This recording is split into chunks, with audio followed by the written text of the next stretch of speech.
Hello and welcome to another Imperator Rome developer diary, this time on the 26th of October, and no date in the title, so we don't have that to complain about, as we usually do with our Hale, because he's that much of a troll. But anyway, let's get into this. The previous dev diaries have been relatively good, in my opinion, and we'll see if this one follows along that trend, or maybe there's some slip-ups. I don't know. Let's get into it. Let's have a chat about what I feel about the latest developer diary. Hi all, today we'll be covering changes to military traditions, as well as showing you some iteration points on the new Invention system. Military traditions will be receiving a similar treatment to Inventions in that they will now exist in a tree structure with a modicum of choice and continuing to be unlocked by their own unique resource, military experience.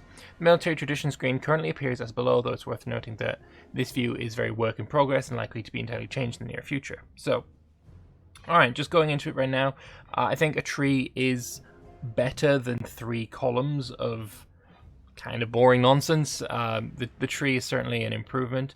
You can also see there's a lot more traditions here available on the side. A couple of Greek ones here, then I think these are the Carthaginian ones, these are the Roman ones. Definitely interesting to see all of them on the side. Alright, let's move on. We see the Greek poleis traditions. These are the Greek kingdom traditions, so I assume that's one of these and one of these, although it's not really showing which one you're actually selecting. Also interesting, they're colored, so that means I imagine they are available for you to take, but then there's also this one down here, which means maybe this one's also available to take. So could we see... let's move on. As you can see here, there are now twice as many trees as before. We split up the existing trees into 2 themed parts, such as Greek kingdom traditions and Greek poleis traditions. As a Greek, for example, I would be able to follow either of these trees at the beginning of the game. Can you follow both of them? Like, can you dip into one and then into the other? Is that a possibility? The bonuses themselves have received a balance pass, but we haven't changed them drastically at this juncture. The military flavour... Arheo, you're British. You are from Yorkshire. I am from Yorkshire. We spell flavour with a U. That's it. Developer diary video over. It's done. I'm done. I'm done. It's done. Fucking. Just as an aside, I know there's Americans watching me, and yeah, you can read this as like it is a bit of tongue in cheek. I know your language is entirely valid. Blah blah blah. Whatever. But it really, really does irk me more than it should when international companies use American spelling, because it's worse. I know it's your own thing, but it's worse. And the British spelling is superior. And I really don't like that Paradox uses the American spelling. I actually really kind of fucking hate it. But anyway, that's just an aside, I guess. There was an advertisement for a job posting for Hearts of Iron recently, and like one of the requirements was to have an excellent knowledge of spoken English and written American English, and I was like, oh, for fuck's sake. Anyway, sorry, that complete tangent there. I'm sorry about that. Let's keep moving. Military flavor and abilities unlocked from old trees have been preserved and distributed. However, there is one notable exception to this, and that is, in the Greek poleis traditions, you can then embrace Levantine Influence. Interesting. So in adopting Embrace Levantine Influence costs 100 military experience, and it requires Proud Shipwrights, which I assume is what this is, and you need, obviously, the 100. Is that all that it requires? I would hope that it has more requirements than that. Like, for example, having a Levantine culture in your empire, perhaps having that Levantine culture be integrated, like an integrated culture rather than just, you have some pops of Levantines, therefore you can traditionalize.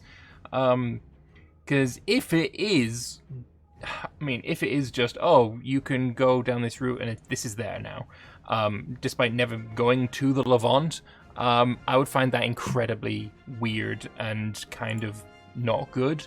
Like, if I'm the Bosporan Kingdom, for example, and I have no plans on going to the Levant, which is, where Judea is, and Syria and such. I have no plans on going there. I'm making my little Mare Nostrum up by the Pontus Exunius, or whatever it's called. I would find it very strange if I was able to then embrace Levantine influence. I would find it not so strange if I could embrace like the Sakian, Scythian kind of influence and start, having a few more horse archers in my armies with their influence. That I could see. But there needs to be some more requirements here. Although, maybe this entire little branch doesn't show up unless you've got Levantine as an imported culture, as a embraced culture. So maybe I'm kind of inventing problems that aren't there. But it is a little bit odd to me at this juncture. I will say as well, I would like to see one more thing that it might be done already, it might be something in the future, but I would like to see one thing, and that is some of these traditions should be unlocked at game start for certain nations. For example, I don't know which one it is here, but for the Greeks, there is one tradition called Silver Shields, which those were the elite of Alexander the Great's armies, the Silver Shields. I feel like the Diadochi should have that one unlocked on game start. They should all have Silver Shields already. It makes no sense for them to go probably close to 150, 200 years into the game and then be like, oh shit, we now know Silver Shields. We can now make our shields silver, and that makes us better combat with the heavy infantry. Yeah. Considering like they had silver shields like 200 years ago or 250 years ago when Alexander the Great was leading their armies. Completely and conveniently forgot about it until they unlocked it again. It's odd. I think you can understand where I'm coming from here. I feel like the Diadochi specifically should have them unlocked on game start. But yeah, okay, moving on. Each of the new trees is explicitly linked to a geographically adjacent or culturally related set of tradition trees.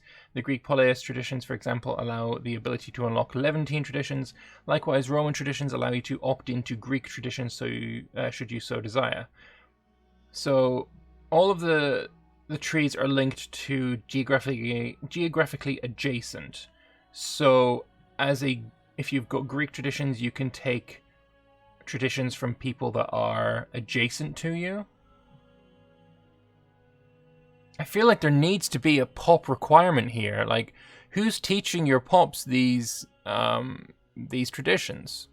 Like, if I'm just adjacent to them, I don't think that's enough. I really don't think that's enough. To unlock nodes for these particular traditions, they're usually separated from the rest of the tree. It should remain inefficient to look further afield, though the opportunity to craft your civilization in different ways to the core part of the vision I have for Imperator. This does, of course, mean that you should be able to generate enough military experience, the source of which will be discussed in a future dev diary. Interesting that they're changing that then. You will eventually be able to unlock almost any tradition category from anywhere in the world. This likely require a campaign's worth of experience gathering, however.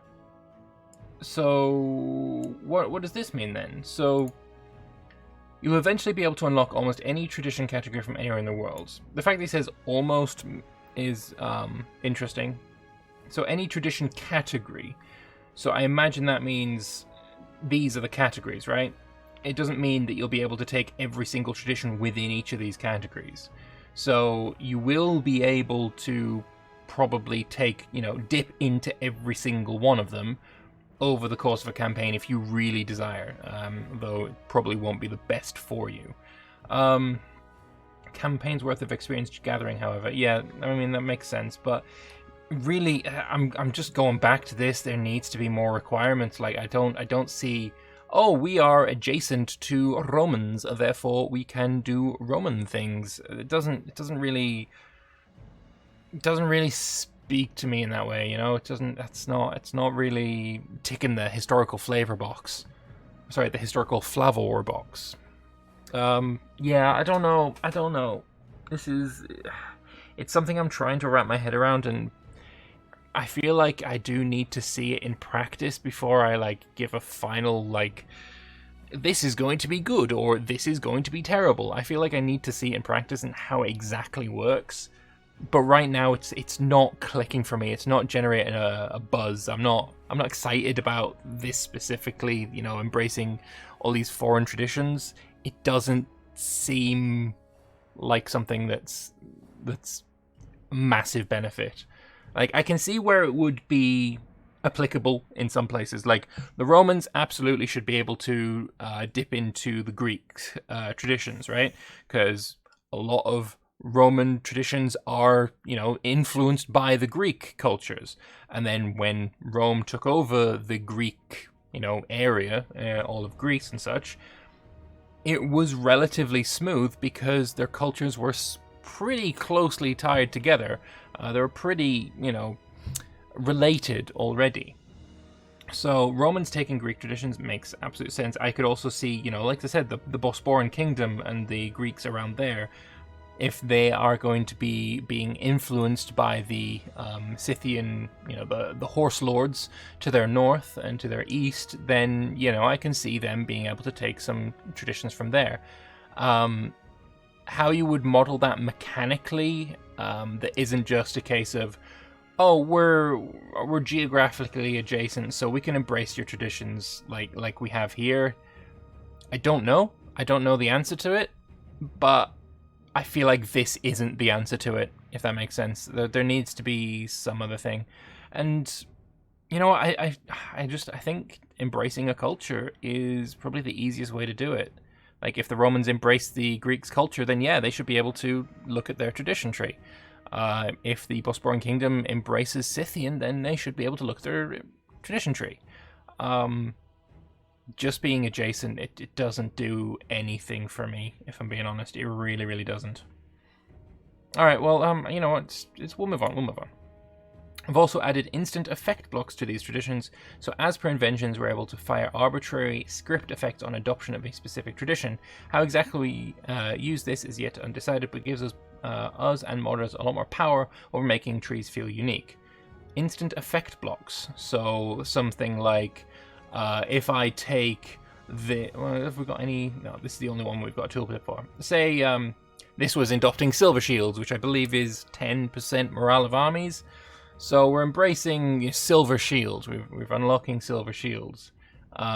It will give us permanently plus 10% morale on our heavy infantry, and the instant effect, which is what we're talking about here, instant effect blocks. The instant effect would be the raising of 10,000 extra heavy infantry, or the unlocking of what do they call it? The new invention thing, where their inventions are unlocked by innovations. Yeah, that we learned about last week.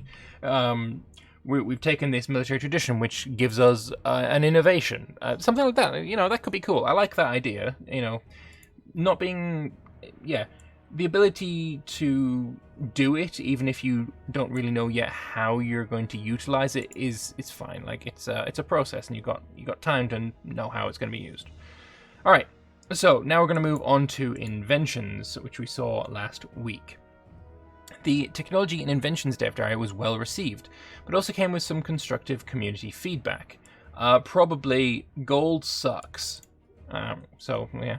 As you mentioned, we hadn't quite decided how to deal with invention cost, so based on feedback and balance, we're dropping the gold cost for inventions. Holy fuck. They're actually gonna do it. Wow. Now that is not expected, and that is... I mean, how are you going to pay for inventions now? Okay, so innovations, as mentioned last week, will be required to unlock inventions, but will now be the sole resource for doing so. These will still be generated through technology levels, but may also be granted in special cases from elsewhere.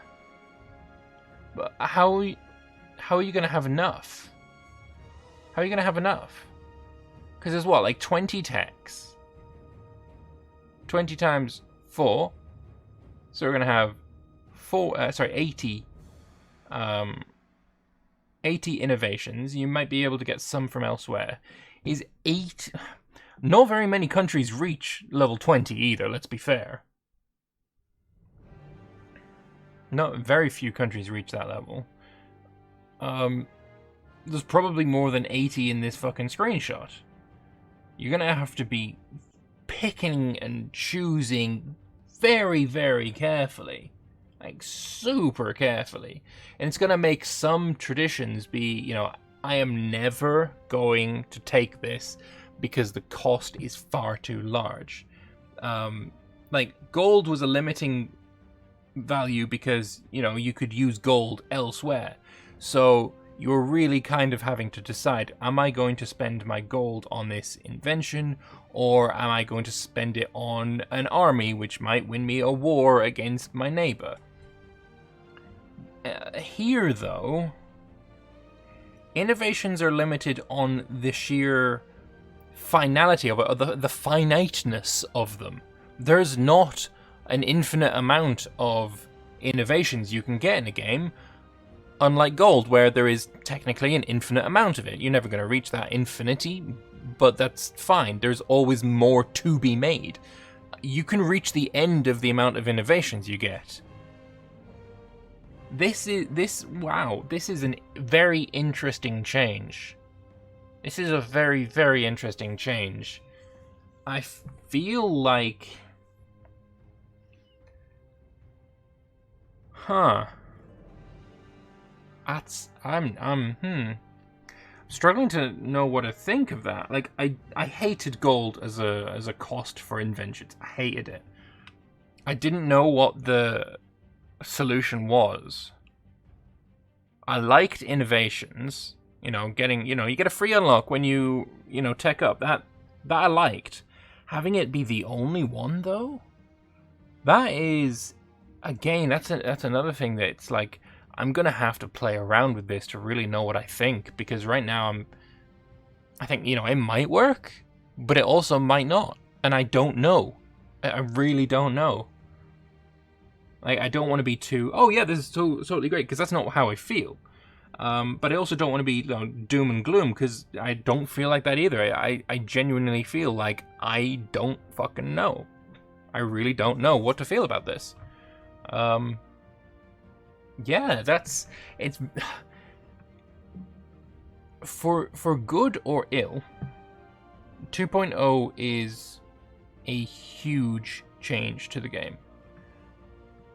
I dearly hope it hits the spot and it strikes the mark and it bullseyes and all the fucking analogies you like to say.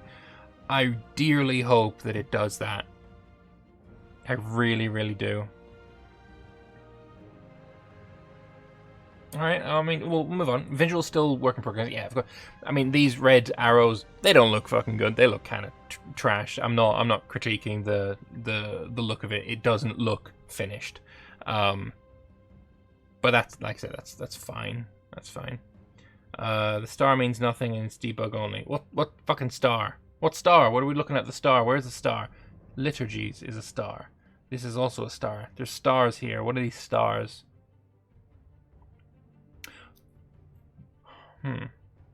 Oh shit, here we go as well. So remember when we were talking here about instant effect blocks? It seems like we're getting some of those on Inventions as well. So this invention will give you, national tax. But it's also going to give you just straight up 4 building slots in Antigoniya, which I assume is the capital. So yeah, this has got some instant effects as well. That's nice. Yeah, the stars. What could the stars mean? What could they mean? The fact that we've got a star here, it could mean this is one of the things that has an instant effect. That might be what the star means. This has also got a little wreath around it, which, I don't know, maybe they'll go into that as well, but, there's some, raven feathers around it or something. Alright, here we've added another layer of choice making. You'll notice above that some inventions have a unique ornament. I assume that's what it means here, whatever the fuck that's supposed to be. This indicates a cornerstone invention that has significant or gameplay altering effects. Well, I really dearly hope that the game altering effects aren't add +4 building slots for this fucking cornerstone invention of liturgies. Like, I really, really hope that that's not the bonus. It can be a significant modifier boost. However, it can also be one-shot effects such as rate. Oh, that is exactly what it is. See, I really like the idea of having, you know, these instant effects. They could be fucking anything. You can have anything here. I would love that for every single invention. You take this invention, you get a permanent bonus, and you get a one-shot little bonus as well. That sounds fucking cool. If they're just doing that for these cornerstones, fine, but it's a good idea. We should put it everywhere. I mean, they don't have to be powerful either. Really don't have to be powerful. Like, let's see, one of these state harbor fees. We could say that for state harbor fees, one of your ports is upgraded. We learned earlier in a previous dev diary that there's going to be levels of ports, I think. I vaguely remember something like that. I remember getting excited about the possibility of that. Maybe that's a thing. I don't remember. But maybe that's what it would do. Or say for urban planning, which is not a cornerstone here. Maybe for urban planning you gain a free building, or you know, just something, or a free building, like a single building slot, like something like that would be pretty cool. Just limiting it to these, it's like, okay. Alright. Okay. However, it can also be one-shot effects such as raising stats of important characters or rulers. Interesting. Unlocking related aspects to features, for example, Great Wonder building effects, or changing how you interact with characters. I'll provide a few examples below. So, mercenary benefits. We've got, it needs two things. I assume this is, you know, river barges needs movement of water and opus Saementigentium, pronounced it perfectly. I think that's what that means. And when activated, your mercenaries cannot be bribed or bought off by other players. That is fucking insane. One would absolutely be rushing that tech in multiplayer. 100%. That is so insanely powerful. We've got translated symbology. After this invention is unlocked, all children newly born to a deified character gain +1 in all categories. It's flavorful, but I don't think I'd ever take it, because you're generally not going to be deifying that many characters, and honestly, by the time you're deifying a character, you're probably going to have the kids anyway, and it's newly born to deify a character. I don't find this to be too terribly worth it. Public slavery, we've got imprisoning characters in that are imprisoning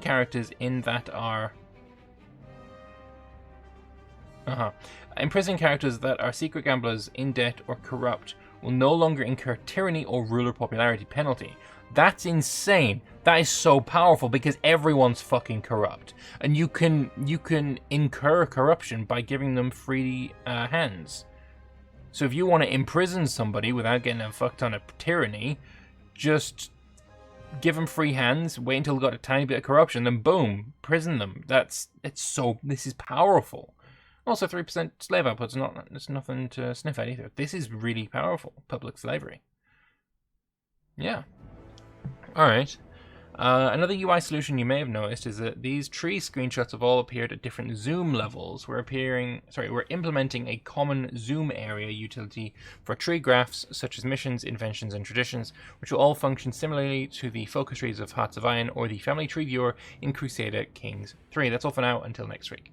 Alright, so, god damn, what are my thoughts on this dev diary? They're kind of all over the place, honestly. Navigate the invention tree, the middle mouse button. Yay! Middle mouse click and drag, the best way of moving a map around. So yeah, being able to zoom in is nice. That's good. What are my thoughts, though? I don't know. I mean, I like the ideas, but I don't know if I'm liking the execution. If that's okay to say. I don't know. I'm so conflicted here. I'm so conflicted. I don't know.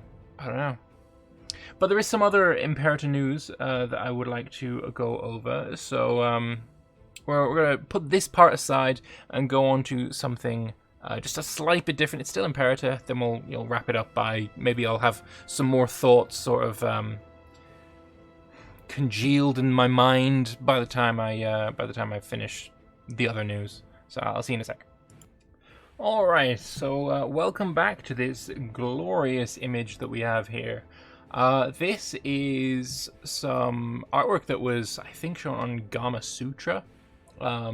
I found it in the forums. It was posted by Snow Crystal in the forums, and he was responding to a post that was basically sharing a Gamma Sutra press release article, and we'll go over that press release article in a moment. But basically, just straight up, he discounted and said that this wasn't the case. So he basically, said these rumors that you're pushing forth, they are not true. So just keep that in mind for what we're about to show you, basically. But anyway, these are the rumors right here. Not that one. Shouldn't have showed that one. Nope. It's that one there. Sorry about that. So, press release. Coke Media signs Imperator Rome Premium Edition with Paradox Interactive. So it's basically saying there is the Imperator Rome Premium Edition. It's going to be released on the 24th of November 2020. It's going to have these prices, whatever. It includes the deluxe edition upgrade pack as well as all previously released DLCs. So Punic Wars, Magna Graecia, Epirus. And that's very interesting, right? So the forum basically took hold of this and thought, right, this must be when the release of 2.0 is going to be. And I tend to agree with this despite the claims otherwise. Right? Sorry, Snow Crystal. I don't believe you.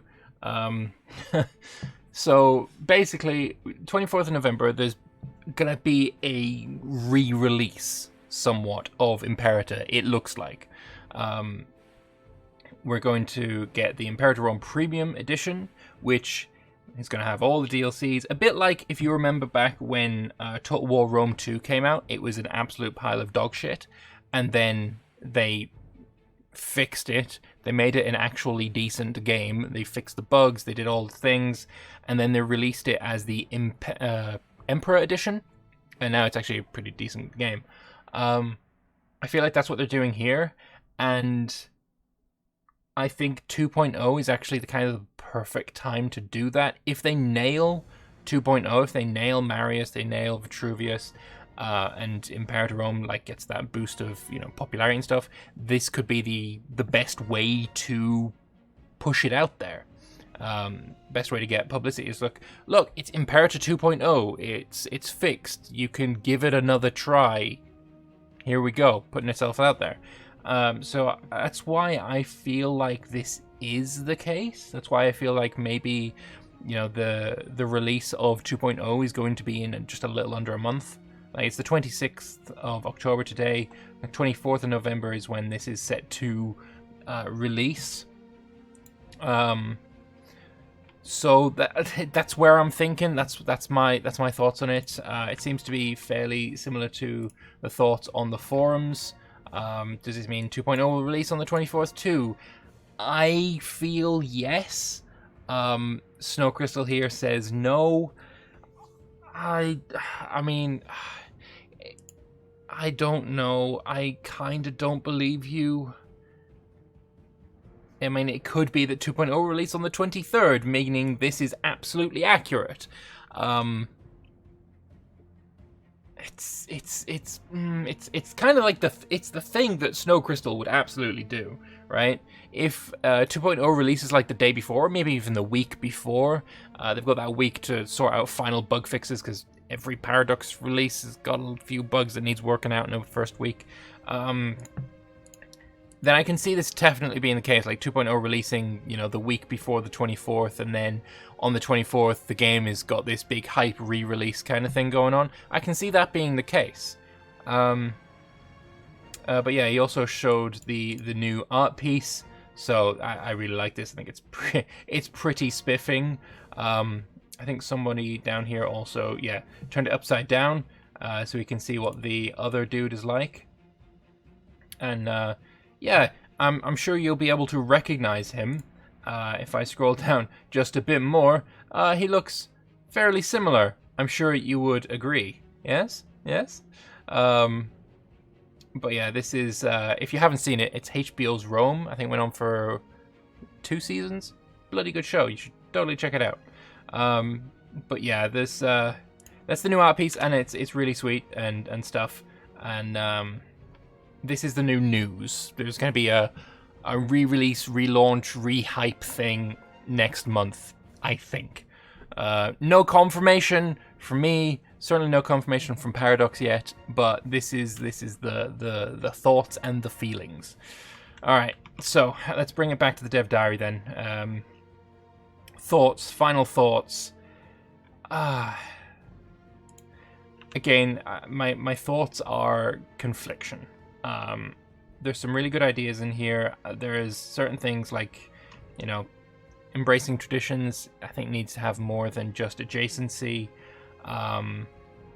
This is cool. I like this, but, you know, I would think it'd be cooler if we had, you know, just instant benefits from some more things. Losing the gold cost is nice. Not having anything to replace it with other than innovations, I'm worried about. Some of these seem really powerful. This is a must-take in multiplayer. This is a never-take in any situation, and this is a must-take every time. As for responses by the devs, if I'm reading this correctly, does this mean traditions are no longer boring and static? It would be subjective, but indeed there's much more dynamism there than ever before, no more linear trees. Unlocking and implementing both cost innovation points also complements the new system. There will be only one cost unlocking only.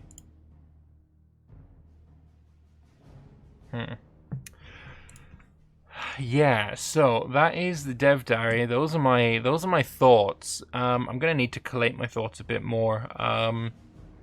On Wednesday, I will be talking about this dev diary over on the No CB podcast.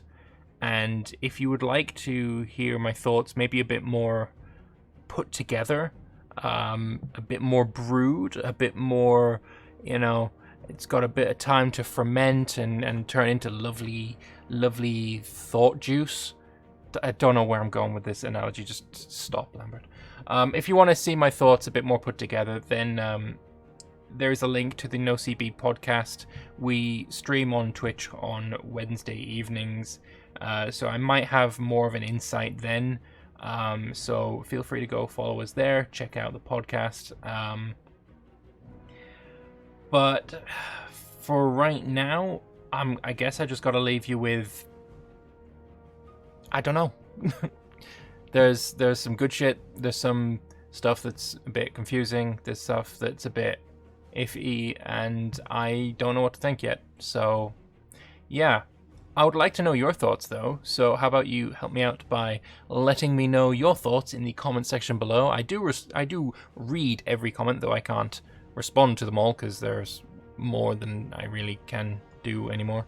Yeah, so, you know, likes and comments help me out quite a lot. I also have a Patreon page, the link to that in the description too.